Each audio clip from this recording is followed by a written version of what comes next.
আমার বাবা কেন এগুলো পাঠাবে?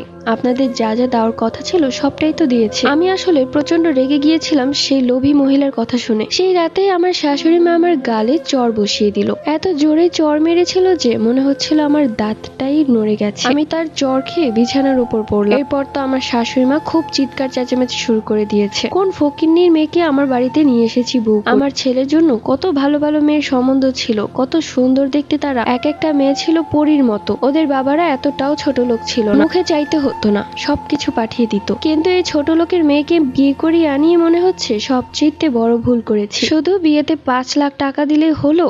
কি সব ফার্নিচার দিয়েছে, একটুও রং ভালো না, দেখে মনে হচ্ছে এখনই গলে পড়ছে। ছি, কোন নিচু জাতের মেয়েকে আমার বাড়িতে বউ করে এনেছি। এরই মধ্যে তার চিৎকার চেঁচামেচিতে বাড়িতে থাকা সব মানুষ জড়ো হয়ে গেছে। আমি তখন বিছানায় বসে গালে হাত দিয়ে কাঁদছি। সত্যি তো আমার বাবা কোন ছোট লোকের কাছে আমাকে বিয়ে দিয়েছে। এত কিছু দেওয়ার পরেও তাদের এত চাওয়া পাওয়া, এত লোভী তারা। ইচ্ছে করছে বাবাকে এখনই ফোন করে বলি আমাকে এখান থেকে নিয়ে যেতে। এই পরিবারে আমি আর এক মুহূর্ত থাকলে যে দম বন্ধ হয়ে মারাই যাব। কিন্তু মুহূর্তেই ভাবলাম যে আমার বাবা এই বিয়ের আয়োজন অনেক কষ্ট করে করেছে, কেননা তাদের চাওয়া পাওয়া দিতে দিতে আমার বাবার অনেক ধার দেনা হয়ে গেছে। তাই এখন যদি আমি বিয়ে ভেঙে বিয়ের রাতেই চলে যাই তাহলে আমার বাবার মান সম্মানটা কোথায় গিয়ে দাঁড়াবে? এদের তো কিছুই হবে না, 2 দিন পর ছেলেকে নিয়ে আরেকটা বিয়ে করাবে, সেখান থেকে আরো বেশি বেশি কিছু হাতিয়ে নিবে। আমি কিছুটা শক্ত হলাম, নিজের মনকে বোঝালাম। মনে মনে ভাবলাম এরা যাই করুক না কেন আমার পক্ষে আমার স্বামী আছে, আর আমার স্বামী থাকলেই চলবে, এদের কাউকে দরকার নেই। চিৎকার চেঁচামেচির এক পর্যায়ে জাহির ঘরে প্রবেশ করলো। জাহিরকে দেখেই জাহিরের মা কান্নায় ভেঙে পড়লেন। বাবু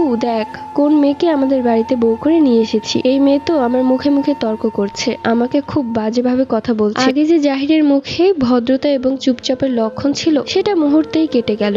ওকে দেখে মনে হলো যেন আমার সামনে অচেনা কেউ দাঁড়িয়ে আছে। চিৎকার করে বলতে লাগলো, কি বলেছিস আমার মাকে? তোর এত বড় সাহস, ফকিন্নি কোথাকার! এ বাড়িতে আসতে না আসতে রূপ দেখাচ্ছিস, একদম পিটিয়ে মেরে ফেলবো। জাহিরের কথা শুনে আমি এতটাই অবাক হয়েছিলাম যে মনে হচ্ছিল আমার মাথায় আকাশ ভেঙে পড়লো। এই কোন ছেলের হাতে আমার বাবা আমাকে তুলে দিয়েছে? এই ছেলের পরিবারটা এতটাই জঘন্য যে মুখে বলতেও পারছি না। আমি এবার ঠিক করলাম আমি আর চুপ থাকবো না, কেননা একটা মানুষ তোমাকে তখনই কষ্ট দিবে যখন সে বুঝে যাবে তুমি নরম মনের মানুষ। তাই আমাকে প্রতিবাদ করতেই হবে। আমিও চিৎকার করে বললাম, এই ভালো মানসিকতার মুখগুলো আগে দেখালেই কখনোই এই বাড়িতে বউ হয়ে আসতাম না। একটা মেয়ে অনেক আশার স্বপ্ন নিয়ে স্বামীর ঘরে সংসার করতে আসে, কিন্তু আপনাদের মতো কিছু লোভী আর ফালতু লোকের জন্য কিছু মেয়েরা সুখে শান্তিতে সংসার করতে পারে না। আপনাদের তো কোনো কথা ছিল না আমার বাবার সাথে যে আমাকে স্বর্ণ পরিয়ে এই বাড়িতে পাঠাতে হবে। আপনারা যা যা চেয়েছেন আমার বাবা তো সবকিছুই দিয়ে